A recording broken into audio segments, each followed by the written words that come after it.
আকাশতে নাই রে সূর্য কি করিবে তারা যে নারীর স্বামী নাই রে দিনে অন্ধহারা অমর স্বামী ধন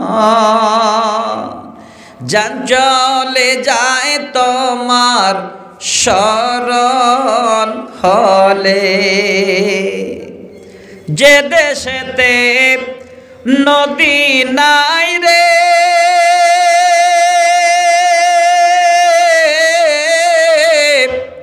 কি করিবে কূপে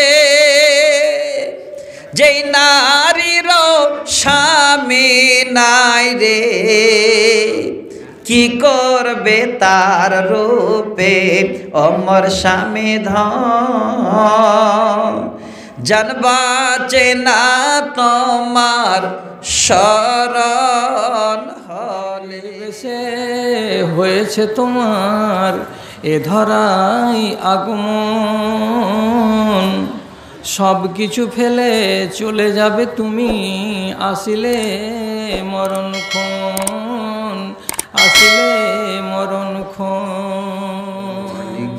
ওয়া রাহমাতুল্লাহি ওয়া বারাকাতুহু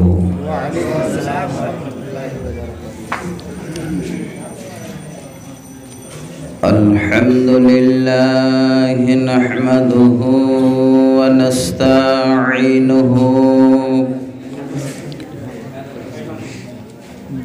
ونستغفره ونعوذ بالله من شرور أنفسنا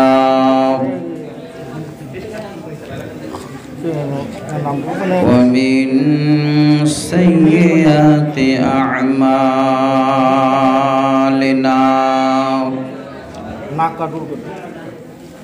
من يهده الله فلا مضل له ومن يضلل فلا هادي له وأشهد أن لا إله إلا الله وحده لا شريك له وأشهد أن محمدا عبده ورسوله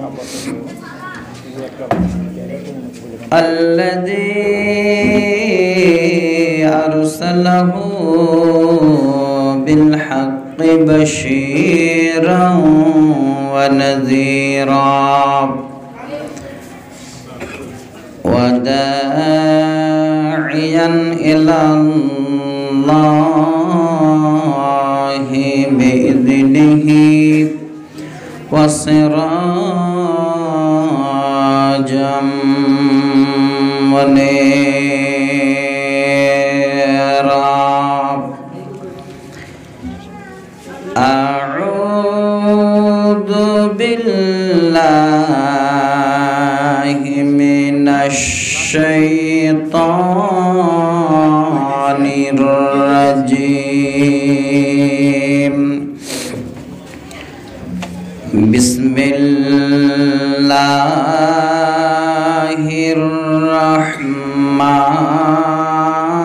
الرحمن الرحيم ومن آياته أن خلق لكم من أنفسكم أزواجا لتسكنوا إليها وجعل بينكم مودة ورحمة وقال النبي صلى الله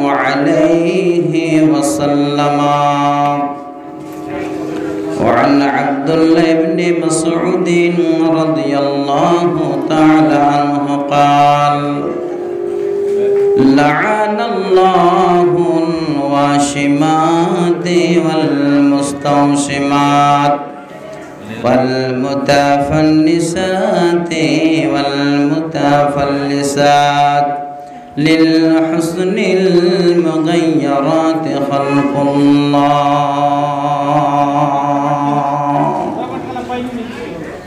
রাওয়াহুল বুখারী। দয়াল আল্লাহ রে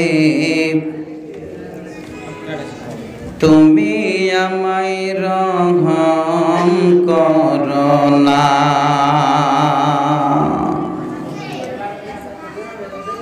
তুমি রহমান তুমি রহিম তুমি মেহেরবান।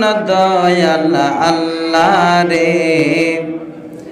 তুমি আমায় রহম করো না। মৌতের যখন ওয়াটার হবে আজরাইল সে বুকে বসবে, যতই কর অনয় বিনয় তবু তোমায় ছাড়বে না। দয়াল আল্লাহ রে তুমি আমায় রহম করো না। রূহটাকে যখন নিয়ে যাবে মা জননী কতই কাঁদবে, যতই তুমি ক্রন্দন করো তবু তোমার কান্না শুনবে না। দয়াল আল্লাহ রে তুমি আমায় রহম করো না। লাশটাকে যখন গোসল দিবে তখন তাকে কতই লাগবে, বুক ফুটবে মুখ ফুটবে না। দয়াল রে তুমি আমায় রহম করো না। তুমি রহমান তুমি রহিম তুমি মেহেরবান। দয়াল আল্লাহ রে তুমি আমায় রহম করো না। জানাজার খাট যখন নিয়ে যাবে তখন সে কেঁদে বলবে আমায় নিয়ে যাচ্ছ কোথায়, একটু আমায় বলো না। দয়াল আল্লাহ রে তুমি আমায় রহম করো না। লাশটাকে যখন কবরে শোয়াইবে ফেরেশতা এসে হিসাব কষবে, পরীক্ষাতে পাশ করতে পারলে জান্নাত হবে ঠিকানা। দয়াল আল্লাহ রে তুমি আমায় রহম করো না। তুমি রহমান তুমি রহিম তুমি মেহেরবান। দয়াল আল্লাহ রে তুমি আমায় রহম করো না।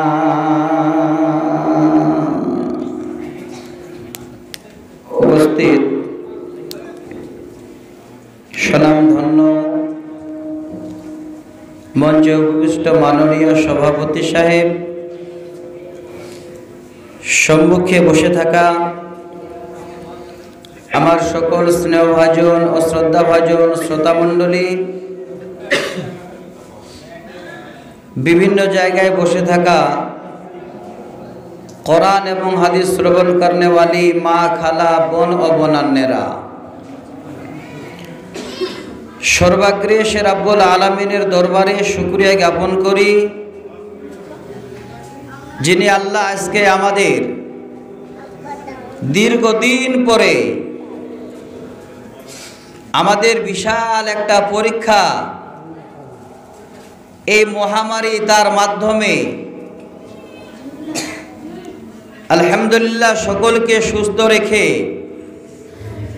আজকে জামে মসজিদের প্রাঙ্গণে তিনার কোরআন এবং নবীর অমৃত বাণী শোনার সুযোগ দিয়েছেন। সেই মনিবের দরবারে সকলে মিলে একবার শুকরিয়া জ্ঞাপন করি, অন্তরের অন্তরস্থল থেকে একবার উচ্চ সুরে পড়ি আলহামদুলিল্লাহ। শতকোটি দরুদ ও সালাম অবতীর্ণ হোক নবিকুল শিরোমণি মা আমিনার দুলাল নবী মুহাম্মদ রাসূলুল্লাহ সাল্লাল্লাহু আলাইহি ওয়াসাল্লামের উপর অগণন শান্তির ধারা বর্ষিত হোক। আল্লাহুম্মা সাল্লি আলাইহি আল্লাহুম্মা বারিক আলাইহি। ব্রাদার ইন ইসলাম, এই সিজনে আপনাদের এই এলাকায় বিশাল বড় বড় জালসা হয়। আল্লাহ পাক রব্বুল আলামিন সারা পৃথিবীর বুকে এমন একটা মহামারী দিয়ে সমস্ত বান্দা বান্দীদের অন্তরে এমন ভয় দিয়েছেন যে প্রায় আমরা 10 থেকে 11 মাস সত্যিতেই ভয় ভীতি হয় আল্লাহ পাক রব্বুল আলামিনকে যথেষ্ট বেশি বেশি আমরা ডাকতে শিখেছি। আল্লাহর কাছে আমরা সকলে একবার প্রার্থনা করব, আল্লাহ পাক রব্বুল আলামিনের কাছে আমরা একবার পানা চাইব, গো আল্লাহ এই মহামারী যুগ যুগ ধরে আসতেই থাকবে, এটা তোমার পরীক্ষা। আল্লাহ এই জামানায় এত বড় তুমি মহামারী দিয়েছ, আল্লাহ তুমি এই মহামারীতে আমাদের কাউকে আক্রান্ত করিও না। সকলে মিলে পড়ুন আল্লাহুম্মা আমিন। আমার সাথে সকলে মিলে একবার দোয়াটা আপনারা কমপক্ষে প্রথমে পড়ুন। আল্লাহুম্মা ইন্নী আউযু বিকা মিনাল বারাসি ওয়াল জুনুনি ওয়াল জুজামি ওয়া মিন শাইইল আসকাম। আল্লাহুম্মা ইন্নী আউযু বিকা মিনাল বারাসি ওয়াল জুনুনি ওয়াল জুজামি ওয়া মিন শাইইল আসকাম। শ্রোতা মণ্ডলী, আমার আগে আমার স্নেহের ছোট ভাই আব্দুল হান্নান বক্তব্য আলহামদুলিল্লাহ খুব সুন্দর রেখে গেলেন। এক মাদ্রাসায় আমরা পড়াশোনা করেছি, তার থেকে 2-4 বছর আগে আমি ফারাগাত করেছি, তার জন্য স্নেহের ছোট ভাই বললাম। তো ভাইরা আমার, আজকে আপনারা অনেক আশা নিয়ে জালসার আয়োজন করেছেন। মেন উদ্দেশ্য হলো আল্লাহ তোমার ঘরকে আমরা নেকির আশায় ইবাদত গাহ হিসাবে সকলে মিলে আল্লাহ আজকে এই ঘরে সাহায্য করে ঘরটাকে আরো উন্নত মানের বানাবো, এটা হলো আমাদের মেন উদ্দেশ্য। দ্বিতীয় উদ্দেশ্য হলো আলেম ওলামাদের ডেকে দীর্ঘদিন ধরে কোরআন এবং হাদিসের আলোচনা শোনা হয়নি। কোরআন হাদিসের আলোচনাটা এমন, হাদিসে এসেছে যদি কোনো একটা লোহা মাটিতে ফেলে দেওয়া হয়, ওই লোহা আস্তে আস্তে মরিচা পড়ে যায়। দেখবেন লোহাটাকে মাটিতে খেয়ে নেয়, আস্তে আস্তে আস্তে সেই লোহাটা কমে যায়, ঝরে পড়ে। ঠিক অনুরূপ আল্লাহর কোরআন এবং নবীর হাদিসের বাণী যদি মানে যুগে যুগে আলোচনা না হয়, মানুষের কাছে যদি প্রচার প্রসার না হয়, তাহলে এই মানুষের দিলটা ঠিক ওই রকমের জং লাগা লোহার মতো হয়ে যাবে, আস্তে আস্তে মরচা পড়ে যাবে। দেখবেন আল্লাহ এবং আল্লাহ রসুলকে আমরা যেইভাবে আগে ডাকতাম এই রকমের আর ডাকার ইচ্ছে করবে না, মনে হবে দুনিয়াটাই আমাদের জন্য সব কিছু। তো ভাইরা আমার, আজকে আপনারা হান্নান ভাইয়ের মুখে খুব সুন্দর আলোচনা শুনলেন। যে আলোচনা উনি করলেন যে আল্লাহ পাক রাব্বুল আলামিন কত রকমের মানুষকে গজব দেয়, আযাব দেয়। আজকে আমি যে আলোচনাটুকু আপনাদের কাছে করব, একদম খুব ভাইটাল আলোচনা। পৃথিবীর বুকে যদি কোনো পরিবার ধ্বংস হয়, কোনো দেশ, কোনো এই রকমের অন্যান্য উন্নত মানের সমাজ যদি ধ্বংস হয়, এই ধ্বংসের কারণটা কি? তার জন্য আপনাদের কাছে আমি কোরআন এবং হাদিস থেকে উল্লেখ করে দুই জায়গা থেকে কোরআনের একটি আয়াতের অংশ এবং সহিহ সানাদে বুখারী মুসলিমের একটা হাদিস আপনাদের কাছে আমি পড়েছি।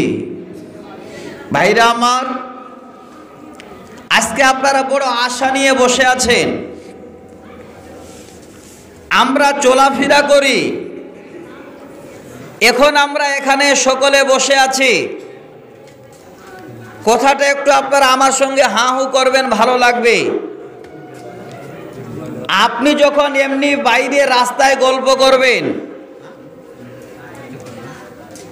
একসঙ্গে যদি 10 জন মিলে আপনারা গল্প করেন, দুনিয়াবি গল্প, আমার মনে হয় যতই গল্প করেন, কথা বের করেন, আপনার মুখ থেকে যে কথাটা বের হবে, এই কথার মাধ্যমে আপনাদের কোনো লাভ হবে না। আর যদি আপনারা এই রকমের একটা জায়গায় বা আল্লাহর ঘরে এসে কিংবা বাইরেও যদি আপনারা একবার সেই মনিবকে স্মরণ করেন, তাহলে আপনারা কত লাভবান হবেন, কত বড় লাভ আপনাদের হবে। সাপোজ একটা উদাহরণ দিচ্ছি সেই হাদিস দিয়ে। হাদিসের রাবি হযরত সাওবান রাদিয়াল্লাহু তাআলা আনহু, 3 জায়গায় হাদিসটা এসেছে। এই হাদিসের রাবি হযরত সাওবান রাদিয়াল্লাহু তাআলা আনহু তিনি বলেন, লাউ আলিমনা আইয়ুল মাল খায়রুন। আল্লাহ রসুলের কাছে আমরা জিজ্ঞাসা করলাম, ইয়া রাসূলুল্লাহ, পৃথিবীর বুকে সব থেকে উন্নত মানের, সব থেকে কিমতি মাল আমাদের কাছে কোনটা? আমরা কি বলবো? টাকা পয়সা, ধন সম্পদ, গাড়ি বাড়ি, মেয়েদের জন্য তাদের যেগুলো ভালো পোশাক, যাদের ভালো গয়না আছে সেগুলো। কিন্তু আল্লাহ রসুল একটাও এই রকমের মালের নাম নিলেন না। কিসের নাম নিলেন? পুরো হাদিসটা আগে শুনেন, আমি ভূমিকা স্বরূপ আপনাদের সামনে বলছি। আল্লাহ রসুলকে বলছেন, ইয়া রাসূলুল্লাহ, আমরা যদি জানতাম পৃথিবীর বুকে কোন মালটা, কোন ধন সম্পত্তি সব থেকে মূল্যবান, ফানাত্তাখিযাহু, সেই মালগুলোকে আমরা সংগ্রহ করে রাখতাম আমাদের নিজের জন্য, নিজেদের জন্য। আল্লাহ রসুল তখন বলছে, ওরে আমার সাহাবীরা, আজকে তোমরা আমার কাছে জানতে চাইলে কোন মালটা সব থেকে অতি উত্তম, আর সেই অতি উত্তম মাল তোমরা সংগ্রহ করে রাখবে।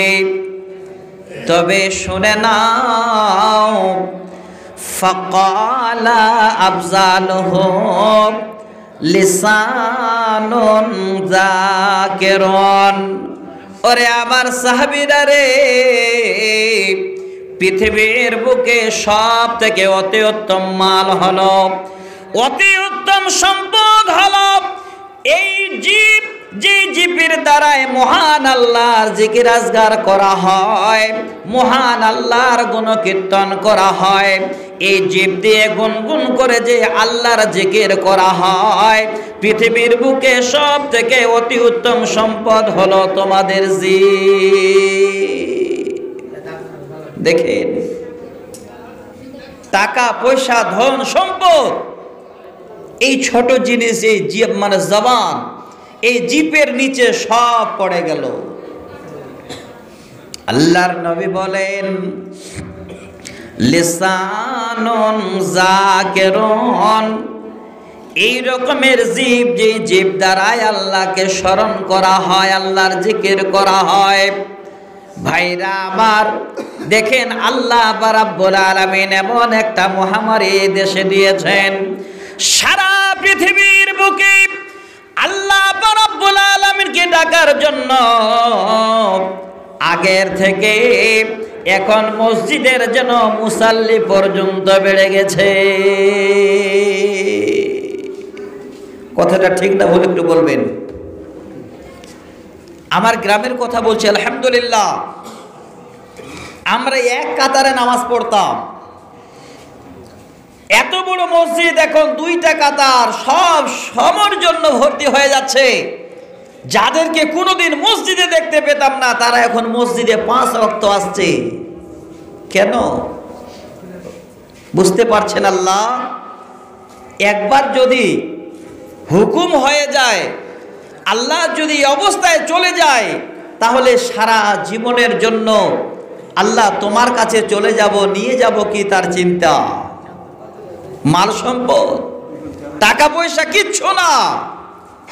নবীজি বলেন, শোনো ওরে আমার সাহাবীরা, আরো যদি তোমরা সংগ্রহ করে রাখতে চাও, আরো দুইটা সম্পদের কথা বলে। দ্বিতীয় নম্বর হলো ওয়া কলবুন শাকিরুন, যেই অন্তর অল্প পেয়ে আল্লাহর শুকরিয়া আদায় করে। যেমন আপনাদের সামনে একটা উদাহরণ দেই, অনেক ভাইরা আমার আছেন যারা লক্ষ লক্ষ টাকা ইনকাম করেন, গাড়ি বাড়ি আছে, আপনাদের কোনো অভাব নাই। মায়েরা আবার শুনবেন, আপনার স্বামী সকাল যখন হয়ে যায়, এই ঠান্ডার দিনে সাইকেল নিয়ে কিষানগঞ্জে চলে গেছে রাজমিস্ত্রি কাজের জন্য, সন্ধ্যা সময়ে যখন ফিরে আসছে, হঠাৎ করে মনে পড়ল বাড়িতে আমার বিবি অর্ধাঙ্গিনীর জন্য শাড়ি নাই, আমার বিবির শাড়ি লাগবে। এবার আপনার জন্য একটা 150 টাকা দামের শাড়ি কিনে নিয়েছে। আপনি জানেন আপনার স্বামী 300 টাকা দিন পায়, বেশি ইনকাম করতে পারে না। ওই শাড়িটা যখনই আপনার কাছে এসে দিল, আপনি যদি বলেন আলহামদুলিল্লাহ, স্বামী জান আপনার যা জুটেছে তাতে আমি যেন আল্লাহর শুকরিয়া আদায় করি। আল্লাহর নবী বলেন, এই রকমের অন্তর আল্লাহ রাব্বুল আলামিনের জন্য শুকরিয়া আদায় করল, সেই অন্তর হলো পৃথিবীর বুকে সবথেকে সম্পদ। অল্পতে তুষ্ট হন, খুশি হন, এটা কোনোদিন দেখবেন না। আল্লাহ আমার পাশের বাড়ির ভাইরা আমার ডেলি দিন তারা মাছ মাংস খায়, ভালো জামা কাপড় পরে, এই দিকে নয়। আপনি একবার লক্ষ্য করেন, আল্লাহ আমরা দিনে একবার খাবার পাই, আর এমনও কিছু পরিবার আছে যারা একবারও সারাদিন খাবার পায় না। যদি আপনারা দেখতে যান, একবার যান টাউন বাজারে, খোঁজ করে দেখেন, আপনার আমার মতো সুন্দর সুন্দর মানুষেরা সারা দিন ধরে তারা রাস্তায় পড়ে আছে। নবীজি বলেন, শোনো রে, তৃতীয় নম্বর অতি উত্তম সম্পদ তোমাদের জন্য বলে, ওয়া যাওজাতুম মুমিনাতুন ওয়া তুইনুহু আলা ঈমানিহি। আল্লাহর নবী 3 নম্বর সম্পদের কথা বললেন, ওরে আমার সাহাবীরা, ওই সমস্ত স্ত্রীরা যারা হলো মুমিনা এবং নিজের স্বামীর উপরে যারা ঈমানের দাবি করে বসে, ওই সমস্ত মুমিনা স্ত্রী হলো পৃথিবীর অতি উত্তম সম্পদ। তাদের সামনে টাকা পয়সা ধন সম্পত্তির কোনো মূল্য না। হাদিসটাতে কি বুঝলেন? একদম সহি সানাদে হাদিসের তিনটি শব্দ আপনাদের সামনে তুলে দিলাম। এই তিনটি জায়গায় টাকা পয়সা সোনা দানা মাল মাতার কোনো তুলনা হতে পারে না। এক নাম্বার হলো এই জিপের দ্বারাই যদি আল্লাহকে আপনারা স্মরণ করেন, আল্লাহর শুকরিয়া স্মরণ করেন। দ্বিতীয় নম্বরে অন্তর দিয়ে অল্পতে যদি আল্লাহর সন্তুষ্ট হয়ে শুকরিয়া আদায় করেন। তৃতীয় নম্বর, যদি আপনার ঘরে মুমিনা স্ত্রী থাকে আর ওই স্ত্রী যদি আপনার ঈমানের উপরে সাক্ষ্য দিয়ে থাকে, জেনে রাখেন এই তিনটি সম্পত্তির থেকে পৃথিবীর বুকে আর মূল্যবান সম্পদ দুনিয়াতে কিছুই হয় না। প্রথম একটা হাদিস আপনাদের বললাম। এবার এই হাদিসটাকে ভিত্তি করে চারটা জিনিস শোনাচ্ছে আমার মায়েরা, একটু শুনবেন মন দিয়ে। ইমাম গজ্জালি রহমতুল্লাহ আলাইহি তিনি 4 ধরনের মেয়েকে বিয়ে করতে একদম নিষেধ করেছেন। মা বোন সুযোগ হাতছাড়া করবেন না। এইখান থেকে যদি একজন মা বোন ছুটে গেছেন, তাহলে আপনি পস্তাবেন যে আল্লাহ এই 4 জনের মধ্যে আমরা আবার পড়ি না তো। যেমন মুনাফিকের খাতায় নাম যখন আল্লাহ রাসূল বললেন, তখন সাহাবীরা চিন্তায় পড়ে গেলেন যে আল্লাহ আমার নামটা আবার এই খাতায় আছে নাকি। ঠিক অনুরূপ আপনারা শুনেন ভালো করে যে আপনারা আবার এর মধ্যে পড়ছেন নাকি। যদি পড়ে গেছেন এখনো শুধরাবার সময় আছে। যদি না শুধরে যেতে পারেন তাহলে আপনারা কোথায় গিয়ে দাঁড়াবেন ইনশাআল্লাহ পরের হাদিস থেকে আপনাদের সামনে আমি উদ্ধৃতি দেব। খুব ইচ্ছা আছে 10 মাস পরে আপনাদের বিহারে আজকে পা দিলাম, অথচ পুরো নভেম্বরে আপনাদের বিহারে মাতামাতি প্রোগ্রাম হয়। আজকে শুধু আপনাদের কাছে এসেছি আলহামদুলিল্লাহ, মনের দিক থেকে এত আনন্দ। অন্যান্য জালসায় যা সময় দিই তার থেকে আধা ঘন্টা অফার আপনাদের দেব। অফার বুঝেন তো, জিও অফার দেয় না? তবে এই আধা ঘন্টা যে অফার দেব, এই অফারটা হবে আমার মা খালারা। আপনারা শুনবেন 3টা হাদিস আপনাদের শোনাবো। প্রথম হাদিসটা দিয়ে আপনাদের ঢুকতে হবে, দ্বিতীয় হাদিসটা আপনারা কতক্ষণ থাকবেন, তৃতীয় হাদিসটা দিয়ে আপনারা সেখান থেকে কত পয়সা দিয়ে বের হবেন। বুঝতে পারলেন কি জায়গা? পারলেন না? সেটা হলো বিউটি পার্লার। ঢুকাবো আজকে ইনশাল্লাহ মা খালাদের। আপনাদের বিহারে বোধ এটা করে না? করে যায় কেউ? যায় যায় না? এই গ্রাম অঞ্চলে আপনারা দেখতে পান না, টাউন বাজারে দেখবেন প্রচুর হারে আল্লাহর দেওয়া আকৃতিকে তারা পরিবর্তন করে দিচ্ছে। বিউটি পার্লারে গিয়ে 1 নম্বরে দেখে দেখার কাজ, চুলগুলা তারা তুলে উঠায় না, ভোরগুলা খুঁজে দেখেন, আপনাদের মধ্যেও পাওয়া যাবে। আমি হাদিস পড়েছি ইনশাআল্লাহ সহিহ বুখারী মুসলিমের, আমি শোনাবো আপনাদের সামনে।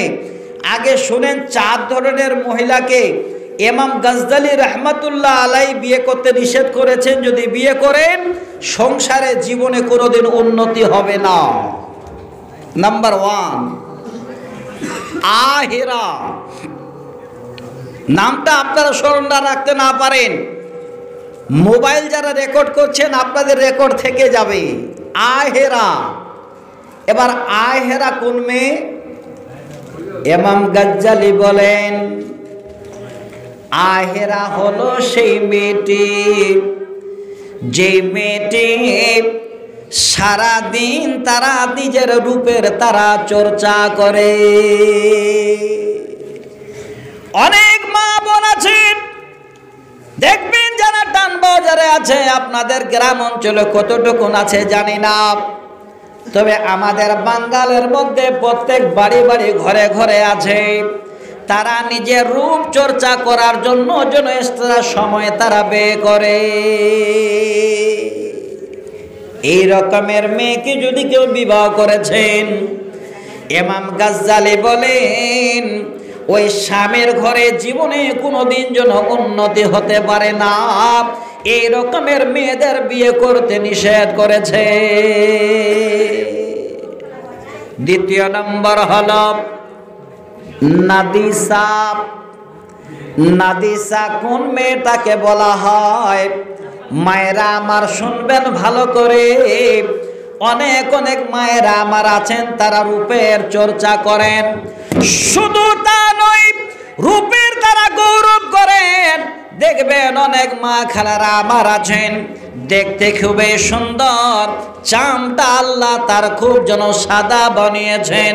এবার চলতে গিয়ে তার পাশে যদি এই রকমের কোন একজন গরিবের মেয়ে বসে পড়ে, মেয়েটা দেখতে যদি কালা হয়, ওই মেয়েটা এবার দেখবেন ওই কালা মেয়েটাকে দেখে যেন দূরে সরে আসে, নাক ছিটকায়।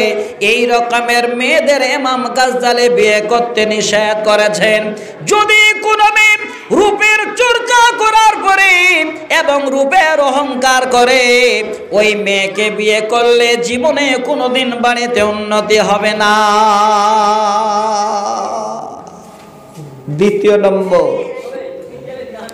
তৃতীয় নম্বরটা কিন্তু আপনাদের ঘরেও আছে, সেটা কি? মুত্তালিহা। এবার মুত্তালিহা কাকে বলে? ওরে আমার মা বোনেরা, আপনারা শুনেন ভালো করে, যদি কোনোদিন মুখ থেকে এরকমের কথা বের হয় তাহলে জেনে রাখবেন আপনারও খাতায় যেন এই রকমের নামটা আপনার স্বামীর ঘরে রেখেছেন। মুত্তালিহা বলা হয় যেই মেয়েটা বলে স্বামীর সঙ্গে চলতে গিয়ে এতদিন তোমার সঙ্গে চললাম, জীবনে কোনো দিন যেন সুখ পেলাম না। অনেক মায়েরা আমার আছেন, সারা জীবন তাকে আদর করেন, জামা কাপড় এনে দেন, যা প্রয়োজন তার থেকে বেশি বেশি দিয়ে দেন। এবার কোনোদিন যদি ওই মেয়েটা আপনাকে বলে, স্বামী গো আজকে আমার বাবার বাড়িতে যেতে হবে, আপনি যদি বলেন আজকে যেতে হবে না, আগামীকালকে যাবে, এই রকমের বিবিরা সারা জীবন আনন্দ দিলেন, তারপরে একদিন যদি যেতে না দেন, সঙ্গে বলে আপনার সঙ্গে সংসার করে কোনোদিন আমার সুখ হলো না। দ্বিতীয় নম্বরে বলে, ওগো স্বামী শুনুন, আমার মতো মেয়েকে পেয়েছেন মানে আপনার সংসারে উন্নতি হয়েছে। অনেক বলে না? একবার বলুন তো ভাই, যদি এই রকমের মেয়ে পেয়ে সংসারে উন্নতি হতো, তাহলে সবাই যেখানে সেখানে এই রকমের মেয়েগুলোকে খুঁজে বেড়াতো উন্নতির জন্য।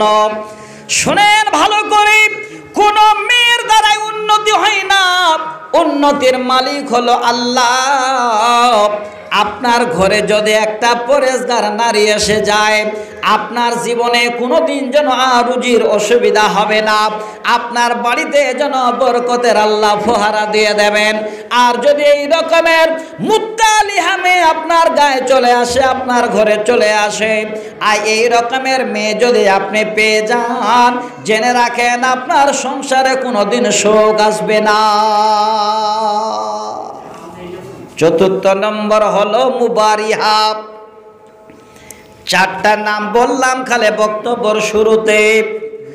মুবারিহা বলা হয়, অনেক অনেক মেয়ে আছে, আপনাদের দেশেও হতে পারে, সারা বিশ্বে রমরমা বাজার এখন শুরু হয়েছে। দেখবেন মিলিয়ে মুবারিহা হলো স্বামী যদি ঘরে থাকে, না থাকে তাও ভালো। স্বামী যদি ঘরে থাকে তাও ভালো, আর যদি না থাকে তাহলে আরো ভালো। বুঝতে পেরেছেন? স্বামী যদি ঘরে থাকে তাহলে ভালো, আর যদি না থাকে তাহলে আরো ভালো। তার মানে শুনে নিন, অনেক অনেক মেয়ে আছে যারা নিজের স্বামীর সংসারে অন্য এই রকমের কোনো পুরুষ দিয়া বা নিজের স্বামীর ঘরকে জ্বালিয়ে ফেলে। কেন বললাম, একবার ইতিহাসটা আপনাদের স্মরণ করিয়ে দেব। এই মুবারিহা মেয়েটা হলো সব থেকে খাতারা। আপনি বাড়িতে থাকলেও ভালো, না থাকলে আপনার আরো ভালো। আপনি বাড়িতে আছেন, আপনার সঙ্গে সুন্দর ব্যবহার দেখালো, আপনি আবার 8 দিন 10 দিন 1 মাসের জন্য কাজে চলে গেলেন, ওই বিবিটা মনে মনে ভাবে আমার আরো ভালো। কারণ হলো আপনার ঘরে দেখেন এবার আগুন জ্বালার জন্য আবার দ্বিতীয় রকমের, এবার ফোনে হোক আর ডাইরেক্ট হোক কোনো বন্ধুর সঙ্গে যোগাযোগ করেছে। হাজার হাজার হাজার হাজার পাওয়া যাবে।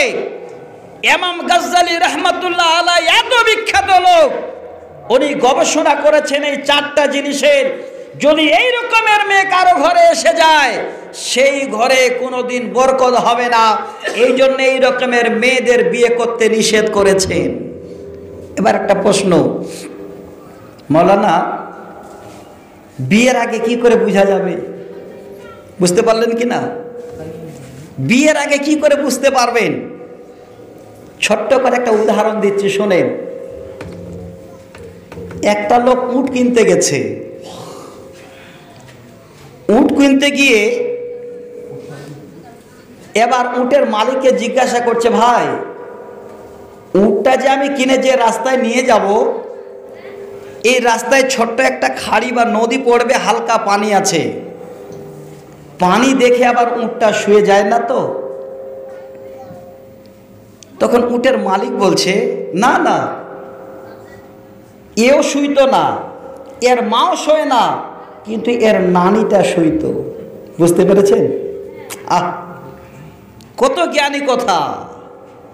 এবার আপনি বলেন কি করে আপনি খুঁজে নেবেন?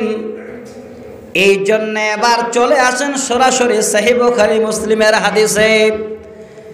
আল্লাহর নবী বলেন, তুনকাহুল মারআতু লিআরবাঈন লিমালিহা ওয়া লিহাসাবিহা ওয়া লিজামালিহা ওয়া লিদীনিহা ফাযফার বিজাতিদ্দীনি তারিবাত ইয়াদাক।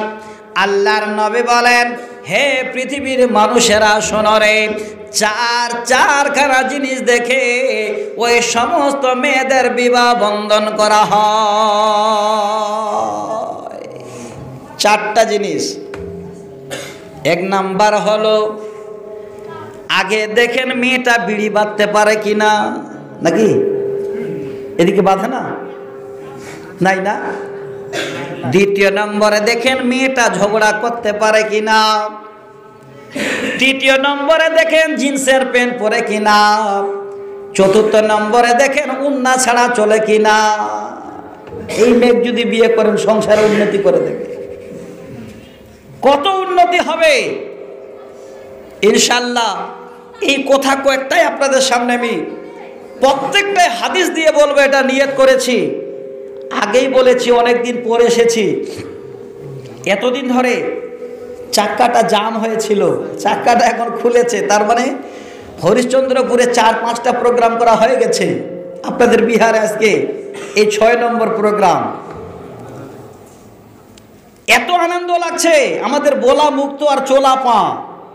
এই কয়েকদিন বাড়িতে বসে আছে, তোমাদের পাগুলো ব্যথা হয়ে গেল, কারণ ডেলি দিন আমরা চলি আর বকে বকে অভ্যাস। মনে হচ্ছে যে কি যে আমরা পাইনি, এরকম মনে হয়।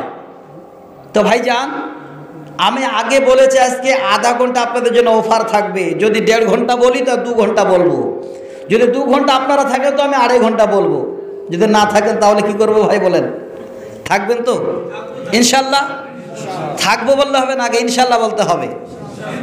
আলহামদুলিল্লাহ, খুব ভালো। আমি ভাবলাম মনে হয় এখানে আজকে জায়গা হবে না, প্রোগ্রাম তো যাক, যে হিসাবে শ্রোতা আছেন যথেষ্ট ঠিক আছে।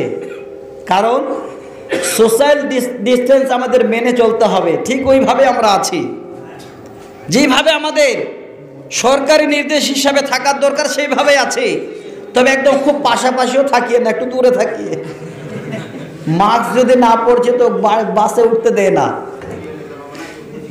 আল্লাহ বলছে দাঁড়া মেয়েরা, তোরা মুখ ঢাকবি না, এমন একটা মানে মহামারী দিচ্ছি তোদের, মুখ ঢাকা তো দূরের কথা, তোদের জামা কাপড় সব দিয়ে এবার একদম গুছিয়ে ধরে থাকবি। মাস্ক ছাড়া যদি উঠছে স্টেট বাসে উঠতে দেয় না, বলে নামেন। বলছে কি ব্যাপার যে আমাকে নামিয়ে দিচ্ছে করে একটা মেয়েকে ডাল খোলায়, কেন নামিয়ে দিচ্ছে জি? বলে সবাই দেখতে পাচ্ছে না গমি লাগা আছে, আপনার গমিটা কই?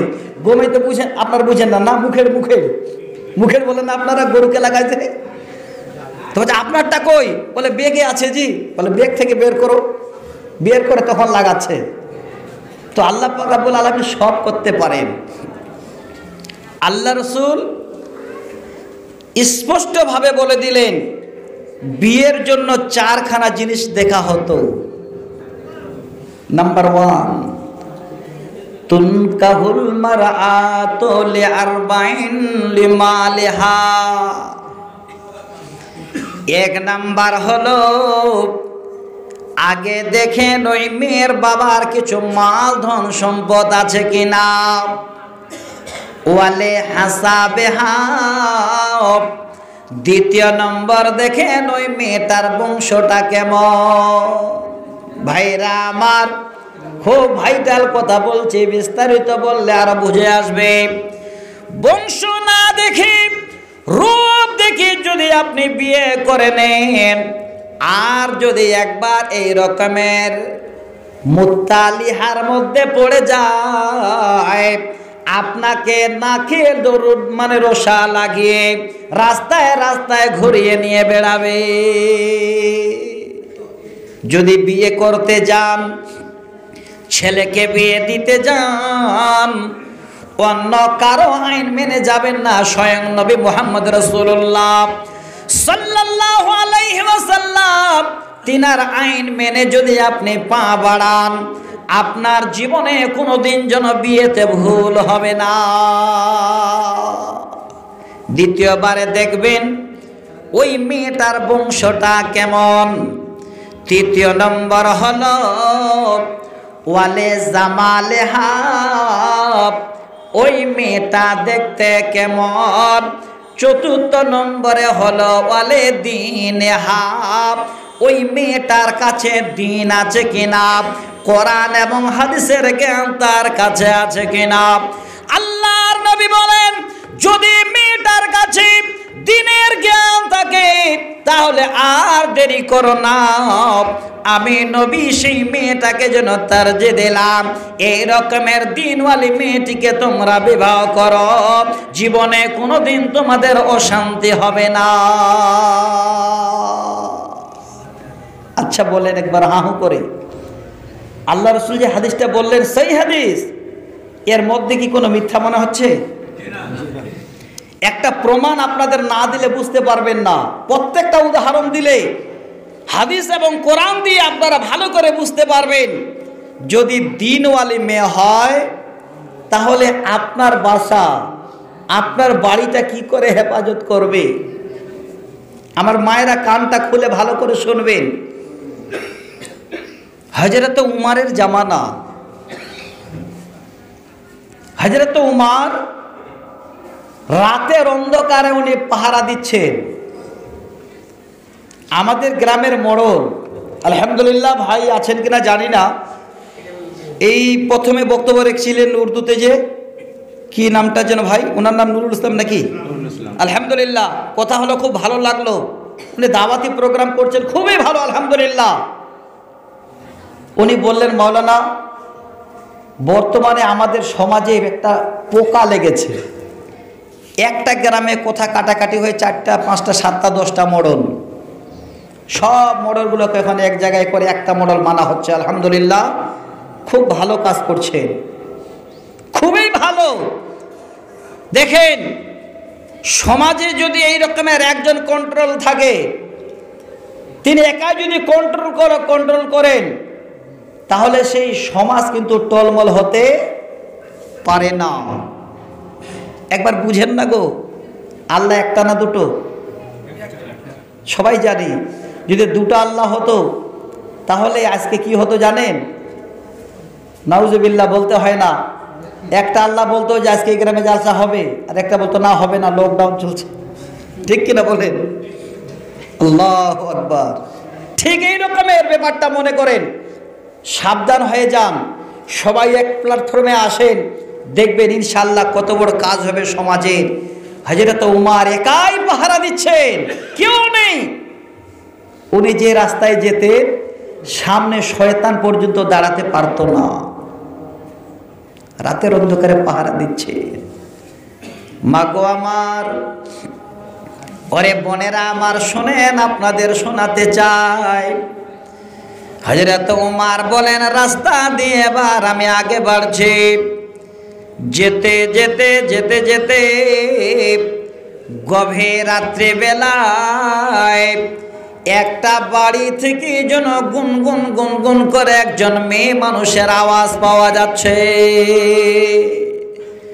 হযরত উমর অবাক, ওগো আল্লাহ, আমার রাজত্বকালে স্বয়ং আমি উমর পাহারা দিচ্ছি, ডিউটি করছি, আর আজকে যদি গভীর রাত্রি বেলায় একটা বাড়িতে একজন মেয়ে মানুষ এই রকমের দুঃখের গান গায়, এই রকমের কষ্টের কথা বলে, আমি উমর আল্লাহ তোমার কিয়ামতের দিনে যেন ধরা পড়ে যাব।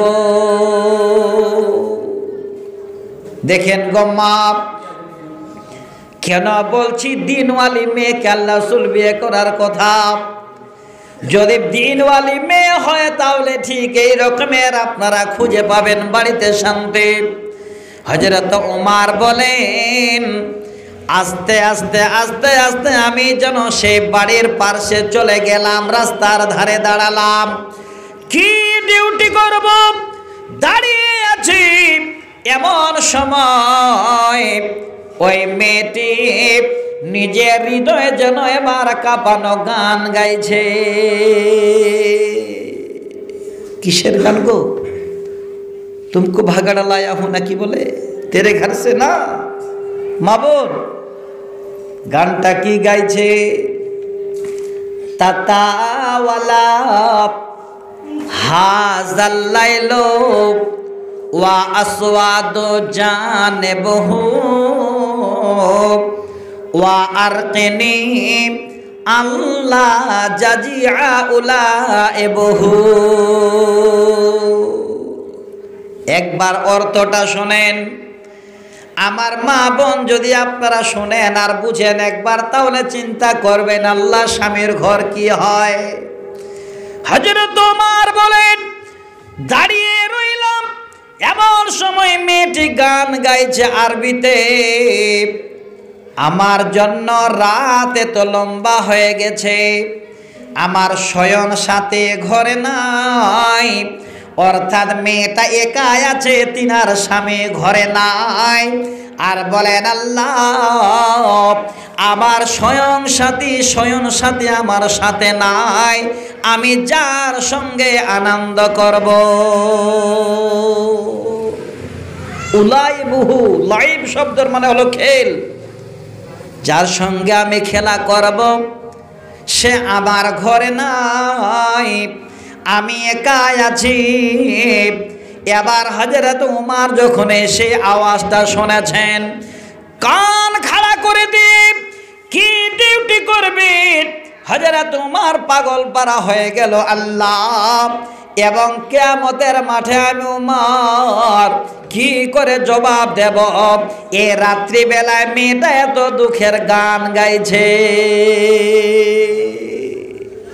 রাতে তো আর যেতে পারছে না, তিনি শাসক, তিনি পাহারা দিচ্ছেন। কিছুক্ষণ বাদে ওই মেয়েটি আবার যেন অন্তরের বুকে যেন আগুন জ্বলছে, আবার বলে উঠছে, ওগো আল্লাহ, ওয়ালাকিন্নানি আকশা রাকিবান মুআক্কিনান লা ইউফাত্তিরুদ-দাহার কাতিবহু। ওগো আল্লাহ, আজকের দিনে তোমাকে বলে যদি ভয় না হতো, আল্লাহ তুমি একজন দেখছো, আল্লাহ যদি এটা আমার অন্তরে ভয় না হতো, আমার দুই ঘাড়ে দুইজন ফেরেশতা লিপিবদ্ধ করছে, আল্লাহ তারা কোনোদিন যেন কোনো কিছু লিখতে ভুলে যায় না। আল্লাহ আমার স্বামী যেমন ঘরে নাই, আমি এই রাত্রিবেলায় আমার খাটটা, আমার পালংটা আমি আন্দোলিত করে নিতাম, অর্থাৎ আমার খাটটাকে আমি হিলিয়ে নিতাম। কি বলছেন? অন্তরের জ্বালা। ওগো আল্লাহ, তোমার যদি আমার ভয় না থাকতো, আমার ঘরে যেমন স্বামী নাই, আমার ঘরে কেহ নাই, আমি একাই আছি, আমি ডুপ্লিকেট স্বামী বানিয়ে নিয়ে আমার মনের আশা আমি পূরণ করে নিতাম। কিন্তু আল্লাহ এই জন্য পারি না, মাখাফাতু রাব্বি লা ইয়াসুদ্দু ওয়া আকরামু বা'লা আন তানালা মুরামারাকিবহু। ওগো আল্লাহ, আমার অন্তরে অগাধ তোমার ভয় আছে। আল্লাহ আমি একজন লজ্জাশীলা নারী, আমার দ্বারাই এই রকমের কোনো দিন যেন কোনো ডুপ্লিকেট কাজ হতে পারে না। ওয়া আকরামু বা'লা আন তানালা মারাকিবহু, আর আমার স্বামীর সওয়ারির জায়গায় আমি আর কোনো দিন যেন কাউকে সওয়ার হতে দেব না। অর্থাৎ আমার ঘরে স্বামী নাই, আমার স্বামীর জায়গায় আমি আর যেন দ্বিতীয় কাউকে স্থান দেব না। ভাইরা আমার, দেখেন যদি দিন থাকে, আল্লাহর ভয় থাকে, তাহলে কিভাবে রক্ষা হবে পরিবার। হযরত ওমর এই অবস্থায় দাঁড়িয়ে সারা রাত পার করে দিচ্ছে। আল্লাহ, এই বাড়ির আওয়াজ শুনে আমি ওমর যেন আর সারা রাত ডিউটি করতে পারবো না। দাঁড়িয়ে রইল। আস্তে আস্তে আস্তে আস্তে যখন সকাল হয়ে গেল, হযরত ওমর বলেন, আমি এবার হাঁটতে হাঁটতে ওই মেয়েটির ঘরের দরজায় গিয়ে এবার হাজির হলাম। আওয়াজ দিচ্ছে, কই গো, কেউ বাড়িতে আছো? মেয়েটা এবার আওয়াজ শুনে বুঝে নিয়েছেন এই আওয়াজ তো যেমন তেমন মানুষ নন, তিনি হলেন খলিফাতুল মুসলিমিন হযরত ওমর। এত সচেতন, বাড়ির ভিতরে সুন্দর করে জামা কাপড় এবার যেন গুছিয়ে নিয়ে আস্তে আস্তে এবার দরজার কাছে এসে ভিতর থেকে আওয়াজ দিয়ে বলছেন, ওগো খলিফাতুল মুসলিমিন, আমার স্বামী তো ঘরে নাই, আমার স্বামী গেছেন গাজওয়ায়ে কাদেসিয়ার প্রান্তরে।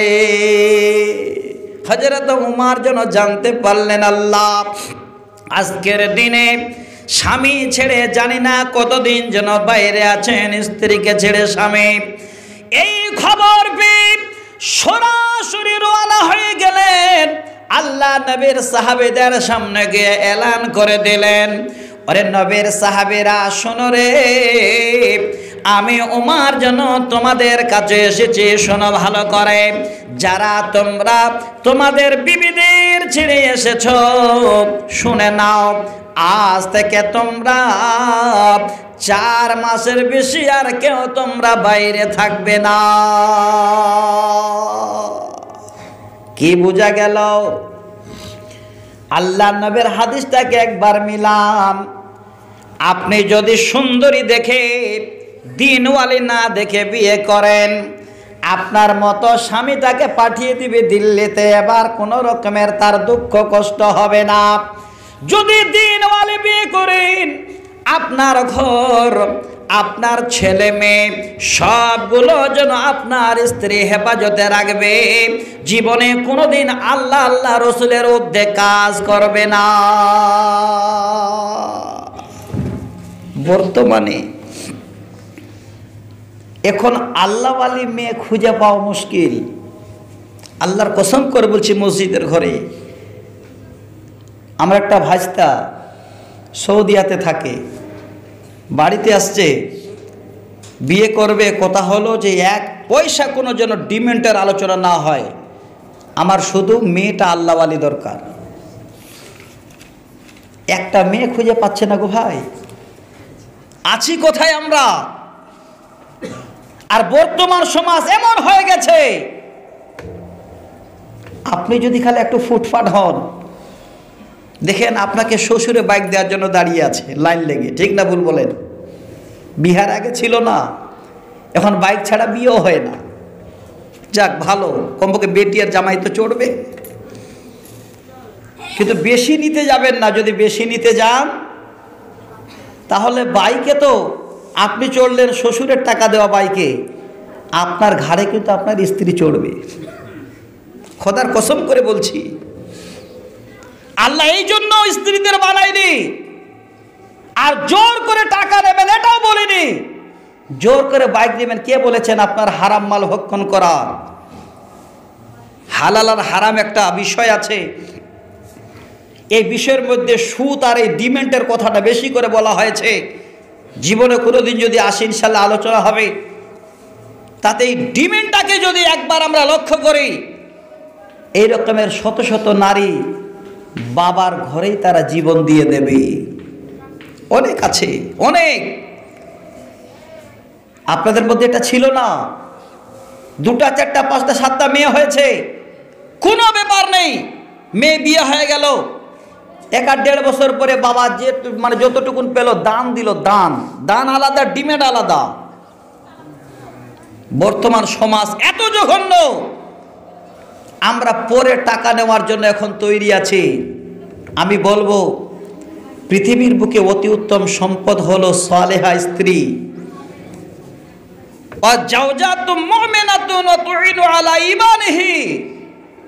পৃথিবীর সব থেকে দামি মূল্যবান সম্পদ হলো আপনার মুমিনা স্ত্রী। আপনি স্বামী আপনার ঈমানের যে সাক্ষ্য দিচ্ছে, সেই হলো সব থেকে মূল্যবান সম্পদ। আমি অনুরোধ করছি আপনারা একটু অপেক্ষা করেন। আমি আয়াত পড়েছি, হাদিস পড়েছি আপনাদের সামনে, ইনশাল্লাহ আলোচনা হবে। তবে বুঝতে পারছি আপনারা যথেষ্ট বুঝতে পারছেন চুপচাপ, কিন্তু আমার মা খালার আওয়াজ করতেই আছে। করবে?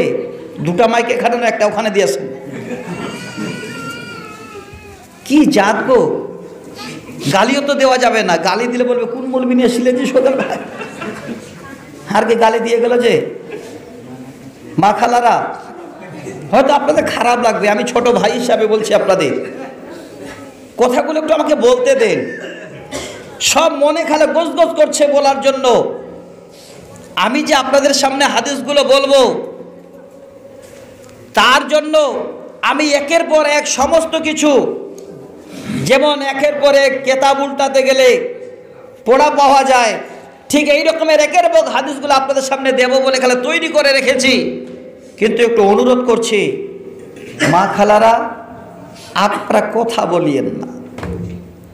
আগে যার সাথে আসতাম তখন খালি 5 লাখ ট্যাবলেট দিতাম, 1000 পাওয়ারের ট্যাবলেট দিতাম, এখন আর দিই না। দেখছি ভদ্র হয়ে গেছে মা খালারা। কিন্তু আপনাদের এই গ্রামে বোধ দিতেই হবে, না হলে ঠান্ডা হবে। অবাক লাগে, কথা বলছেন কেন? কথা বলা অভ্যাস আছে গো, যতই বাধা দেন তাও বলবে। এটা তো সমাজ, এখানে নয় যেখানে হাদিসে কথা বলা নিষেধ, সেখানেও মা খালারা কথা বলে। কোথায় জানেন? বলবো, কবিতাটা বলবো। আর একটি কথা কে বলে ভাই,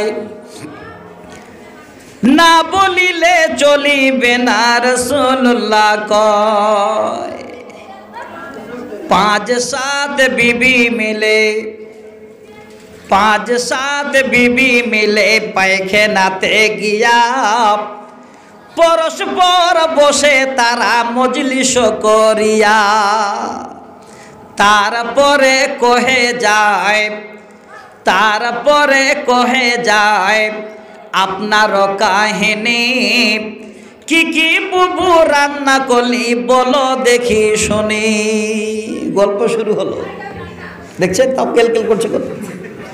এদের বাড়িতে পাঠিয়ে দেন তো, যে আপনারা থাকলে হয়ে যাবে। কে বলেছিল যে মেয়েদের আসতে হবে? আসাম অনেক ভালো। আসামে জালসা হলে একটা মেয়ের আওয়াজ পাবেন না। সত্যিতে আল্লাহ ইমান দিয়েছে ওনাদের। ছি ছি ছি ছি, কথা বলতে নিষেধ করছি তো আমার যার আনন্দে আটখানা হয়ে গেল। হ্যাঁ, অবাক লাগছে। আমার ভাইরা আজকে এখানে বসে আছেন, ওরা চাচ্ছেন যে আমরা কিছু শুনবো। দেখেন হাদিসটা পড়েছে, আগে না বলে হচ্ছে না। বর্তমান সমাজ আমরা কোথায় নিয়ে গেছি? এই সমাজের এত বড় যাওয়ার দায় হলো আমাদের মতো পিতা মাতারা। আল্লাহ রাসূল বলছে, লাআনাল্লাহুল ওয়াশিমাত ওয়াল মুস্তাওশিমাত। ভাইরা আমার, হাদিসের তরজমাটা করার আগে আপনাদের একটা উদাহরণ দিই। আল্লাহর কোরআনে আপনারা পড়েছেন, ওয়াকাদা রাব্বুকা আল্লা তা'বুদু ইল্লা ইয়াহু ওয়া বিল ওয়ালিদাইনি ইহসানা। আল্লাহ বলেন চরম ফয়সালা আমার তরফ থেকে হয়ে গেছে। আমার ইবাদতের পরে তোমরা নিজের মা বাবাদের হুসনে সুলুক করবে। এবার বলেন আল্লাহ রাব্বুল আলামিন এক নম্বরে, দ্বিতীয় নম্বরে হলো মা বাবা। একটা উদাহরণ দিয়ে আপনাদের হাদিসটা শোনাবো তার জন্য। একবার বলেন তো গো ভাই, কোন ছেলে বা কোন মেয়েকে যদি বাবা একবার বদদোয়া দিয়ে দে, ওই ছেলে হাজার যদি সোনা দিয়ে বাড়ি তৈরি করে, জীবনে কোনোদিন ছেলে যেন সুখে থাকতে পারবে না। পারবে? খোদার কসম বলছি, কোরআন শোনালাম আপনাদের। পৃথিবীর বুকে এক নম্বর আগে আল্লাহর তরফ থেকে ফয়সালা ইবাদত হবে আল্লাহর। দ্বিতীয় নম্বরটা কার বললাম? মা এবং বাবার হুসনে সুলুক। এবার মা বাবা যদি বদদোয়া দেয় ছেলে মেয়েকে, ওই ছেলে মেয়ে কোনোদিন আপার লেভেলে উঠতে পারে না। তার জীবনে কষ্ট আর কষ্ট অবশ্যই আসে। কত হয়েছে, কত গেছে, কত শুনবেন। আপনারা বলবেন মাওলানা গল্প শোনাচ্ছেন। গল্প নয়, আল্লাহকে সাক্ষী রেখে আজকে মসজিদে বলছি। এই 4 দিন আগে আমার এলাকার একটা কাকা ডাক্তার বলছে, বাবু এই যে জমিগুলা দেখছো সব আমার বাবার ছিল। মা শুনে নেন ভালো করে, 26 বিঘা জমি ছিল।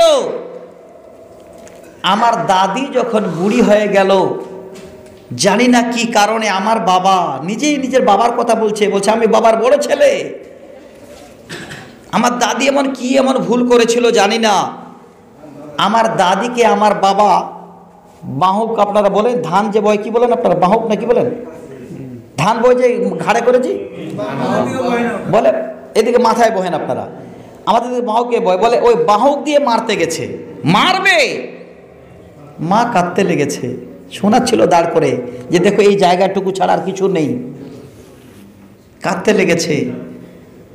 তখন বদদোয়া দিল, বেটা মারতে আসিস মার, তবে শোন যেদিন আমি মরে যাব তারপরে যদি তুই সোনার বাহুক দিয়ে কামাই করিস, জীবনে কোনোদিন সুখী হতে পারবি না। আফসোস, বলতে বলতে চোখের পানি এসে গেল। সঙ্গে বলছে, বলে বেটা আল্লাহ কি যে কবুল করে নিলেন। 26 বিঘা জমি, 1 কাঠা জমি আমার বাবার নাই। যেতে যেতে যেতে যেতে 5-7 বছরের মধ্যে সব ধূলিসাৎ হয়ে গেল। বলার উদ্দেশ্য হলো, 1 নাম্বার আল্লাহ, দ্বিতীয় নম্বরে হলো মা বাবা। মা বাবার বদদোয়ায় যদি সন্তান ধ্বংস হয়ে যেতে পারে, আল্লাহর অভিশাপে আমাদের মতো বান্দা বান্দেরা ধ্বংস হবে কিনা বলো? হবে না? কেন এবার শোনেন হাদিসটা শোনাই। নবীজি বলেন, লাআনাল্লাহুল ওয়াসিমাতি ওয়াল মুস্তাওশিমাত ওয়াল মুতাফান্নিসাতি ওয়াল মুতাফাল্লিসাত লিল হুসনিল মুগায়্যারাতি খালকুল্লাহ। আল্লাহর নবী বলেন, হে পৃথিবীর নারীরা, যারা তোমরা এই রকমের আল্লাহর দেওয়া সুন্দর শরীর পাওয়ার পরে তোমাদের শরীরগুলো যারা তোমরা যেখানে সেখানে অঙ্কন করাও, দেখবেন অনেক বোনেরা আমার তারা বিউটি পার্লারে গিয়ে নিজের শরীরগুলোকে চিকন করে নিয়ে আসে। এখন না দেখতে পেলে দেখবেন বিয়ের সময় অনেক অনেক মেয়েরা কালো মেয়েগুলো ধলো হয়ে এবার চলে আসে পার্লার থেকে গিয়ে। আল্লাহর নবী বলেন, হে মেয়েরা, যদি তোমরা এরকমের শরীরে চিকন করার জন্য আল্লাহর সৃষ্টিকে পরিবর্তন করতে চাও, ওই সমস্ত মেয়েদের উপরে আল্লাহর অভিশাপ, আল্লাহর লানত আল্লাহ রাব্বুল আলামিন অভিশাপ করেছে। আপনার সমাজে, আমাদের সমাজে আছে, আর কি আছে? নবীজি বলেন, পৃথিবীর বুকে যে নারীরা আল্লাহর সৃষ্টিকে তারা পরিবর্তন করে, দেখবেন আমাদের চোখের ভুরুগুলো আল্লাহ কত সুন্দর বানিয়েছে। অনেক বোনেরা আমার আছেন, তারা পার্লারে যায়, এবার চোখের ভুরুগুলো তুলে তারা চিকন বানিয়ে নেয়। নবীজি বলেন, ওরে পৃথিবীর নারীরা, আল্লাহ রাব্বুল আলামিনের দেওয়া এই রকমের সৌন্দর্যকে যারা তোমরা নিজেরাই পরিবর্তন করতে চাও এবং যে করাও, উভয় নারীর উপরে আল্লাহর লানত, আল্লাহর অভিশাপ।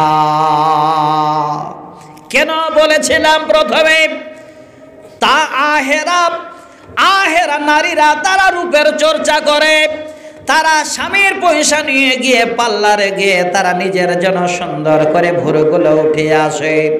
দ্বিতীয় নম্বর গেল। তৃতীয় নম্বরে নবীজি বলেন যে মেয়েরা তাদের উঁচু নিচু দাঁতগুলোকে পার্লারে গিয়ে শানিত করে নিয়ে আসে। আল্লাহর সৃষ্টির উপরে যারা হাত চালায়, ওই সমস্ত নারীদের উপরে আল্লাহর লানত, আল্লাহর অভিশাপ, জীবনে কোনোদিন তারা উন্নতি হবে না।